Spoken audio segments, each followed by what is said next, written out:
Patch 0.2.4 is here for Wayfinder. Is a patch that's mainly focused on performance updates and optimization across the game, as well as some new UI updates that are also going to help with that kind of stuff, some other kinds of back-end changes, as well as some balance changes, quality of life stuff, also added like multi-crafting certain types of items. So I'll go over all that in this video, give some before and after comparisons on what kind of performance updates they made, as well as just give my general thoughts on the patch as a whole and how it released. But if you like MMO type games like Wayfinder or Destiny 2, feel free to subscribe to the channel because I'm going to be covering these games more in various news and update videos, as well as future upcoming MMOs like Blue Protocol.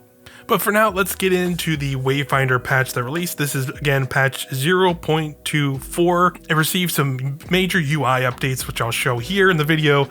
They changed the character layout screen, so it's not just tabbing through multiple tabs. It is all just selectable on one screen now. I think it does look much cleaner than the previous one. Personally, I know it has made like kind of this split between some of the UI across the different parts of the game, where some of it is older UI still and some of this is newer. Again, I think that's just like an aspect of this game being early access, so they're probably going to update this stuff over time still, and with each patch and so on and so forth. But overall, I like the look of this stuff. It looks nice and clean. I especially like the accessory tab because now you can see what rarity echoes you have slotted into certain accessories, and you can see kind of it all laid out right there in front of you for much more easy readability across the board. So overall, good change to the game, and I think it'll be kind of one of the first major changes you'll notice with this patch is that as well. Another big quality of life thing they finally added after many requests is multi-crafting. So now when you go to craft gloomstones or craftable imbuements, you can now multi-craft these items through the crafting echo matrix place, and that's really nice. I'm glad that you can now finally do some multi-crafting and don't have to slowly tab or hold down to press each one every time. You can just craft them all at once. Great. So obviously much needed thing that's been highly requested by a lot of players. So now it's finally here, and that is great as well. But definitely one of the biggest things about this patch was that it was all about performance and UI updates. For my PlayStation players out there especially, we now have a quality and performance mode added to the game on the PS5 version. So now you can choose between the quality version, which is like slightly higher fidelity, which is around a locked 30 frames, or you can do performance mode, which is now a little bit less quality, but now gives you a near locked 60 frames per second. You can definitely tell the difference between these two, having played this game. I will say, like, you know, I don't think you'll notice it as much in the dungeons, because I will say even before this update, the game ran pretty well in those dungeons on PlayStation 5. But where you'll mainly notice this is Skylight. The main hub runs a lot nicer on that performance mode, I think, in my opinion. And even in the Highlands runs and performs a lot better than it was. I won't say it's completely flawless, but you know, you can still see some definite improvements. And if you switch between those quality and performance modes, you can definitely notice the improvement in the frame rate of the game across the board. It's really nice and really great. Especially, you can see here, I went and did a Talon of Pyre world boss and had a bunch of people around going crazy. If you did this before this patch, when a lot of stuff was going off with the boss and other players and characters, you would get way slowed down, and the frame rate could tank pretty hard in certain scenarios. But you can see here, even with the amount of people I have, it's not like a massive amount of people, but it's a decent amount of people here, all of us fighting at once. The frame rate is much more, I would say, much better than it was, than I at least remember how it was doing it before this patch. So overall, that's great improvement. You know, still a little bit of work to be done, I think, but I think this is definitely a big step and a big improvement overall to the performance of the game, especially on PS5. I'll be curious to hear what players have to say on PC, because I know some players, you know, on PC have generally had pretty good performance, but I know they have much more varying rigs and hardware things to deal with. So, you know, I admittedly do not play the game much on PC myself yet, and mainly play on PlayStation. And I definitely also want to hear, besides just the general PC performance, I also hear about Steam Deck as well. I do have a Steam Deck, so I'd be very interested to play the game and check it out on there now and see how it runs. So yeah, again, if you're predominantly a PC player, feel free to let me know in the comments how the game is running after this patch and general performance. I'm sure also there'll be plenty of people in the Wayfinder Discord talking about that stuff once they get the patch themselves and get in there and start messing with it. So overall, great stuff there, guys. Again, there were some other balance changes. Some things I can't really like speak too in depth about because they did a defense stat overhaul. So they kind of have made it more so that like the defense stats scale a little bit more in a simple manner, I guess you'd say, to put it just super simple myself as well here. But it's, you know, I can't really immediately tell a difference. It's definitely one of those changes. I think I'll have to play a little while and see if it really stands out. But admittedly, like in the first little bits, it didn't feel dramatically different from you know, pre-patch defense changes. So we'll just have to see. That's again the thing that's like going to be, has like a lot of factors play into it, of like the difficulty of the content and other things like that. So, you know, we'll just have to wait and see how that feels.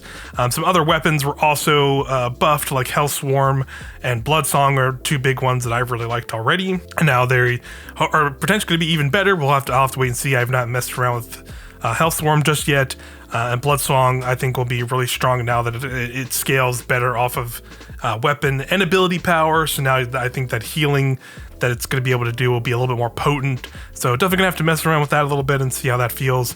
Tooth and Claw as well had some bugs I think I talked about in the weapon tier list video I did, if you watch that, where it has like a bug where if you're kind of too close to an enemy, it doesn't always like connect the Shredder Toss ability directly into it. This should be now fixed, and it should have a better tracking across the board to do that. So I think that's going to immediately make that a super powerful weapon as well. I'm gonna have to try that out myself. They also, for the people farming accessories out there, have dramatically increased the epic boss accessories drop rate.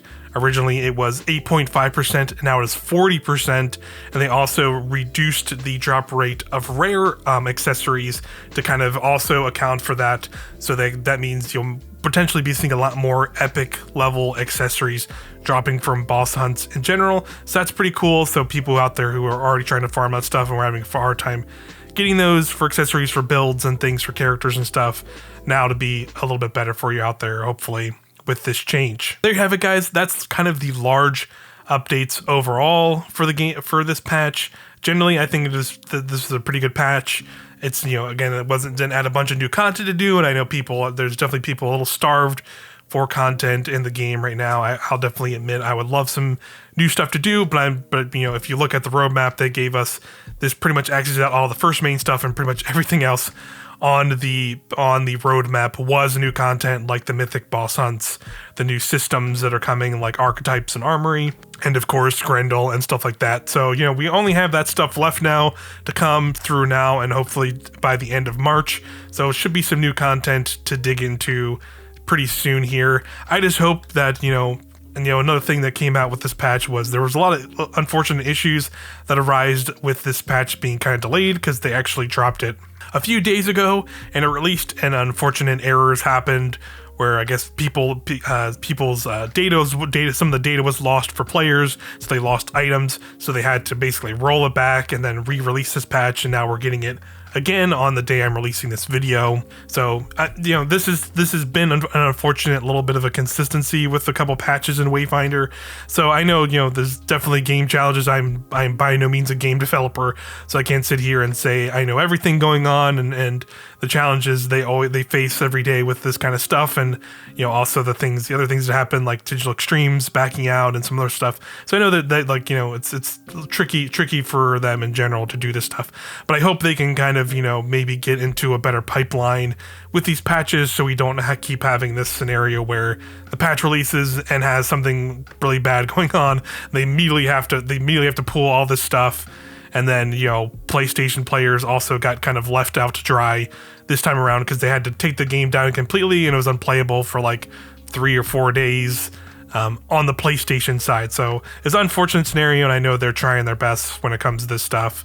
And I think, you know, I'm still excited for everything that's coming, but that's definitely, I'm hoping something they can kind of figure out to better figure out a slightly better pipeline for these patches and updates, even if it means there's maybe a little bit of a longer stretch between some of this stuff, potentially, as long as they can iron out some of these changes, because I think it'll just be a lot more players would, I think, feel a little bit more relieved and feel a little bit frustrated with some of the states of the game, and feeling fearful of the future of the game if they were able to kind of maybe straighten out some of these patches and have like, a little bit less more problems at the launch of these patches, I think would just help out overall. This was still a good patch, and I think, even with the challenges that they had with it, this was a good release.